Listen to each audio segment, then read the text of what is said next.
Have you ever finished your outline and it still didn't look right? So you keep adding more shading, hoping it'll somehow fix itself. Hours later, you end up with this. The problem isn't your shading. It isn't even your outline. It's one simple step you skipped before you ever drew it. By the end of this video, you'll know exactly how to go from this to this. Why does my outline always look wrong? That's probably the question you're asking yourself. And honestly, it's not because you can't draw. The real reason is that you're paying too much attention to the facial features before building the structure that holds everything together.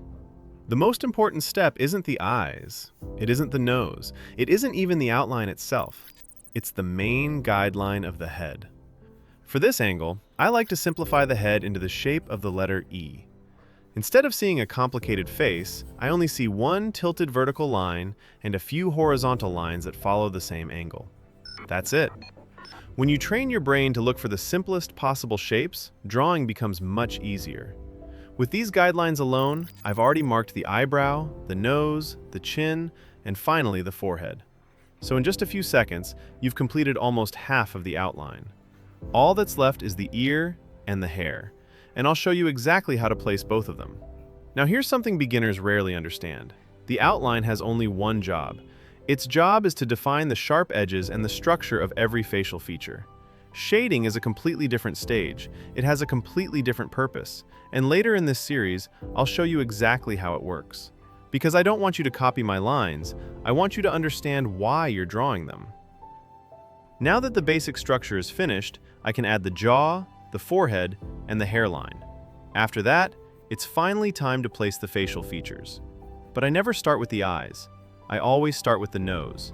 And there's a very important reason for that, which I'll explain once we begin shading. At this point, you might be wondering, how did you know the width of the eye? Great question. We'll answer that during the shading stage, because that's exactly where it makes the most sense. For now, all we need is the correct placement. The same idea helped me place the ear. I noticed that this distance, it is almost the same as this one. That's the power of comparison. Professional artists rarely rely on a single method. They compare, measure, and constantly check relationships. And honestly, that's the habit that improved my drawings more than anything else. That's exactly why I share every little trick I use. Because my goal isn't just to teach you how to copy this portrait, my goal is to help you understand how to draw any portrait. Now that we know where the ear belongs, we still need to place it vertically. A simple way to do that is to start around the eyebrow line and let it end near the base of the nose. And just like everything else, it should follow the same tilt as the head. Before we move on to shading, ask yourself simple questions. Are both eyes on the same level?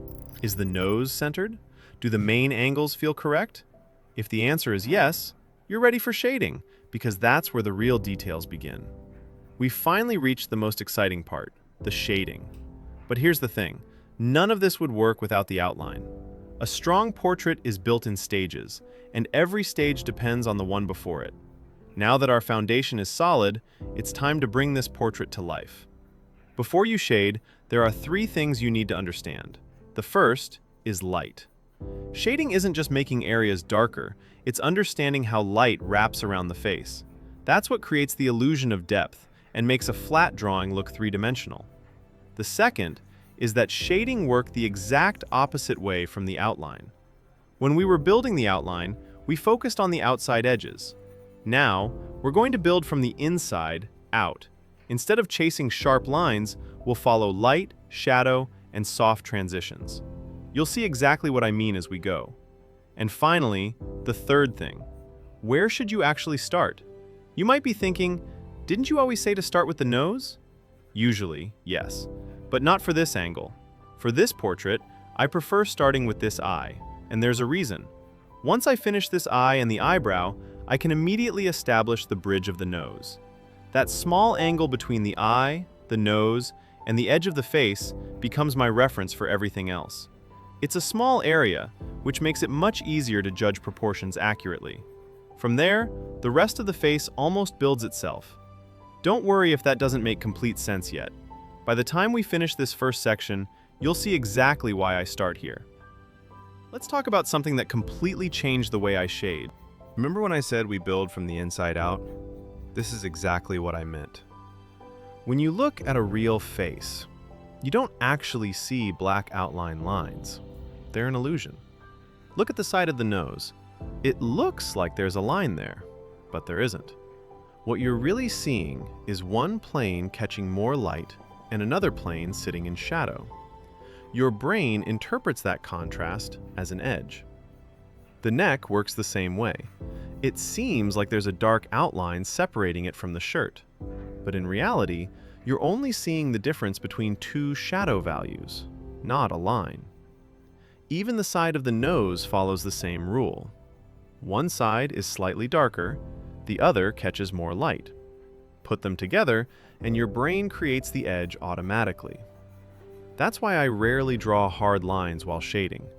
I let the values create the form. This single idea is what takes most artists from beginner to intermediate. Now, before I can draw the mouth, I actually need to pass through the mustache first. And that's something you'll notice throughout this entire portrait. I'm never drawing random features. Everything I draw, it is connected to something I've already finished.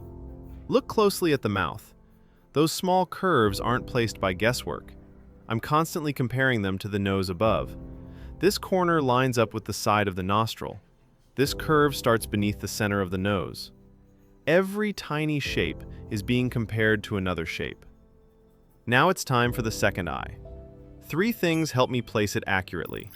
First, both eyes must sit on the same horizontal level. Second, this eye begins roughly where the side of the nose ends. And finally, the width of the first eye becomes my reference for the spacing between the eyes. Those 3 checkpoints tell me almost everything I need to know.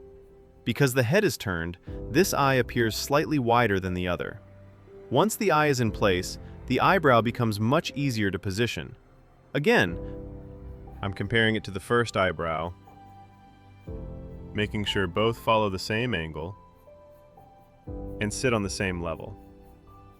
If you have an electric eraser, or even a kneaded eraser, this is a great time to lift a few highlights.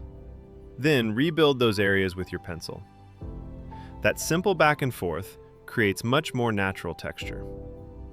Before I move into the hair, there's one area I never skip: the forehead. I always shade it first. The shadows, the subtle wrinkles, all of those become landmarks that tells me exactly where the hairline should begin.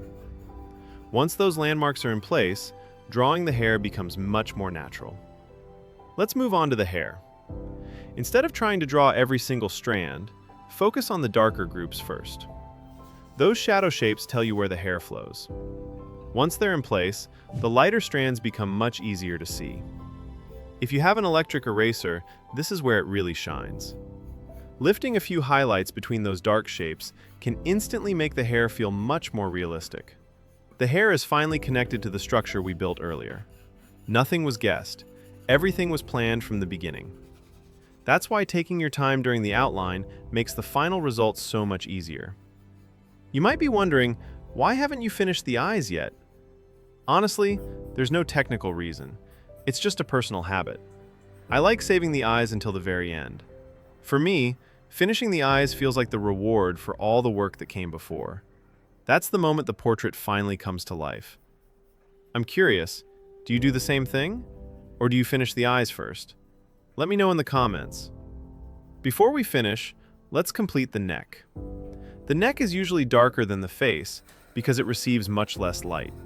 That's why I always focus on the larger shadow shapes first instead of tiny details. The clothing works the same way. It doesn't need hundreds of details, just enough information to support the portrait. There's something else you may have noticed. I rarely blend my graphite. Some artists love blending. There's nothing wrong with that. But personally, I prefer controlling every value directly with the pencil. To me, if I can create all these tones using only pencil pressure, it proves that I'm controlling the pencil instead of letting the blending do the work. There were only a few places where I softened the graphite, mostly around the forehead, to help some subtle wrinkles appear naturally. Other than that, almost everything you're seeing comes from pencil control alone. And finally, the eyes. The most important thing here is placing the pupil correctly.